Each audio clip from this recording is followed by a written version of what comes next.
сәлем достар, қалдарыңыз қалай? Осыдан жарты жыл бұрын мен ағылшын тілін қалай тез үйренуге болады деген видео түсірген болатынмын. Және жарты жылдың ішінде 5000 көрермен жинап үлгерген бұл видео көптеген тағы да сұранысқа ие болды.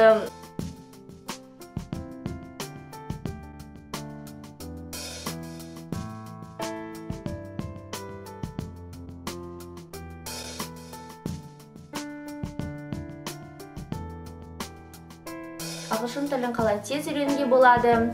Екінші бөлімін бастаймын.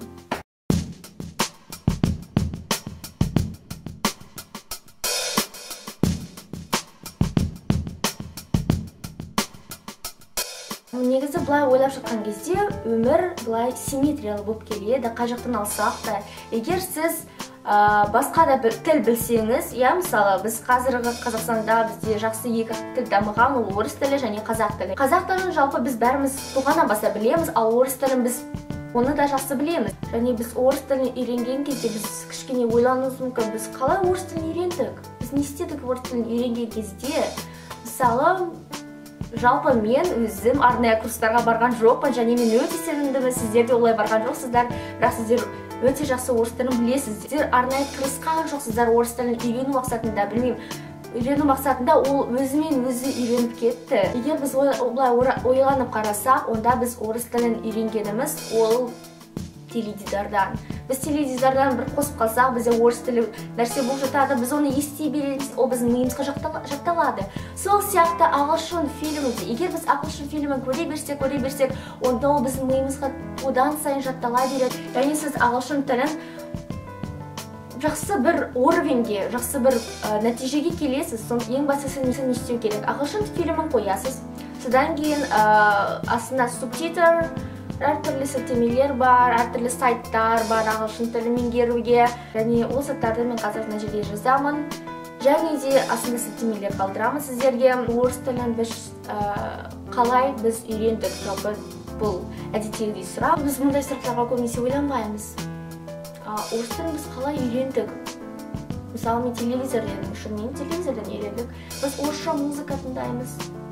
Сол сияқты ағылшын музыка тыңдауға болады. Ағылшын тілін біз қазір көп ағылшын тілі музыкалар, Бейонсе, Рианна, миллиард ағылшын өлеңдер көп.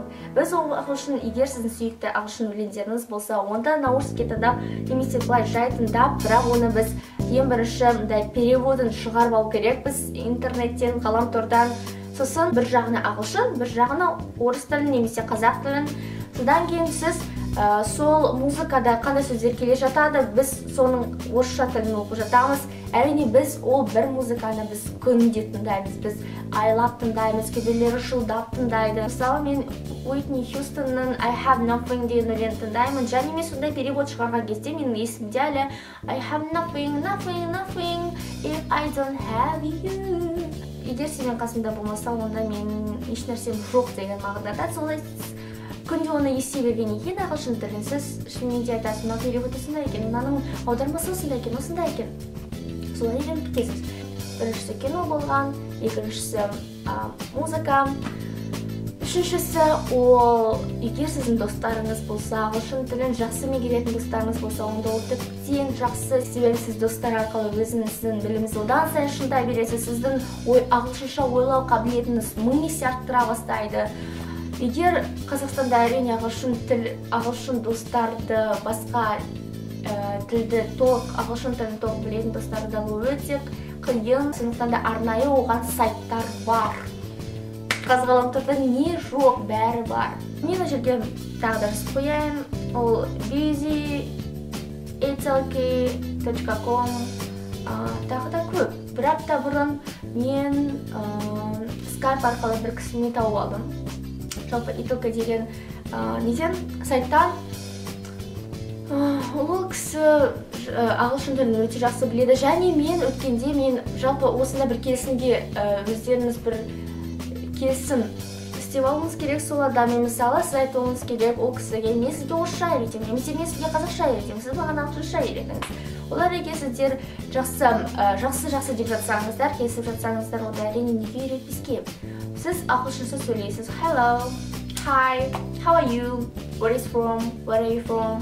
Ең бастысы сіз сол кезде араласқан кезде сіз өзіңізді өзіңіз алдамаңыз. Сіз переводчиктан қарап, әртүрлі аудармалардан қарап, мысалы Google переводчикқа өзіңіз орысша жазып, оны ағылшынша аударып, соны копировать, ставить деген ол керек жоқ. Бұл өзіңізді алдау. Сондықтан да егер сіз бір нәрсе білмесеңіз, онда сөздерді аударыңыз, сонда сіздің есіңізге қалады.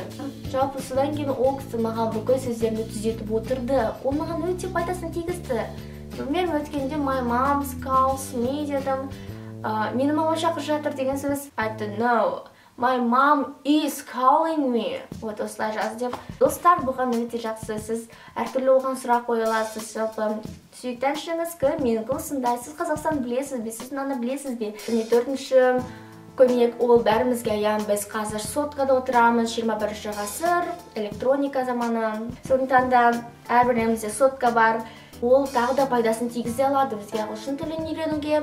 Себебі Play Marketте мыңдаған приложениялар бар ағылшын тілін дамытатын. Мен жақсы көретін ол English Short Stories. Тағы да мына жерде тұрады.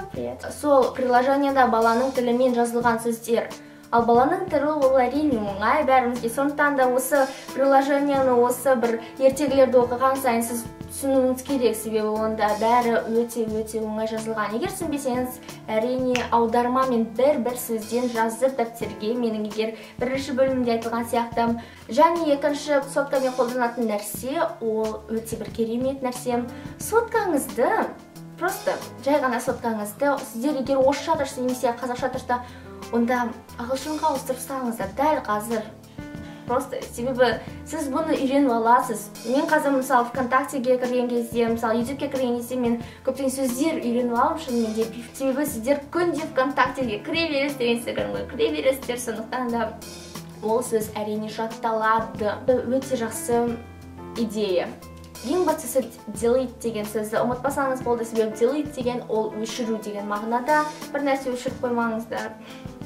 Сосын енді кінәлап жүрмін. Және тағы да бір кеңесім, ағылшын тілін үйренген кезде ол сіз жалпы не нәрсеге қызығасыз. Мүмкін сіз біреудің өмірбаянына қызығасыз. Мысалы сіз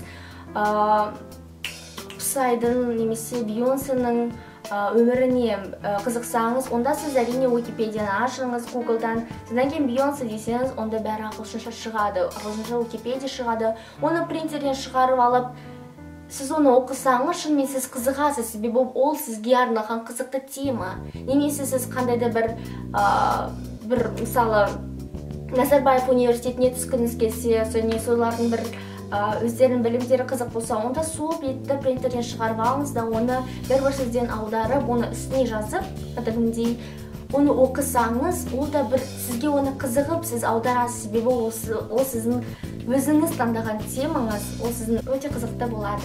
Және алтыншы кеңесім, кез келген жасөспірімдік балалар, олар ВКонтакте желісінде, Instagram, YouTube желісінде отырады. Instagram желісінде отырған кезде де әртүрлі ағылшын тіліне үйрететін бір парақшалар бар. Post.com English деп Instagramда жазсаңыз, онда көптеген жазыла шығады, және соларға подписка істеп қойсаңыз, күнделікті Instagramда ақтарған кезде сол сөздер сізде шығып жатқан кезде сіз кішкене қайталаңыз, кішкене бір минуттеріңіз, жалпы жарты секундтарыңыз кетеді, бірақ ол тағы да сізге кішкене миыңызға жаңадан сөз қосуы мүмкін. ВКонтактеде Just English деген парақшалар бар. YouTube'те көптеген адамдар ағылшын тілінде түсіреді. Соларға да подписка жасасаңыздар, олар сіздерге әртүрлі ағылшынның ережелерін айтып отырады. Ол да артық емес, ол да бір жақсы дүниелер. Егер сіз оны күнде ағылшын тілін тыңдап берсеңіз, онда ол сіздің құлағыңызға, миыңызға жатталады, және ол өте керемет. Осымен болды достар. Егер сіздерге видео ұнаса, онда видеоның астына лайк басыңыздар, және каналға жазылуды ұмытпаңыздар. Сіздермен болған мен Іңкәр. Пока!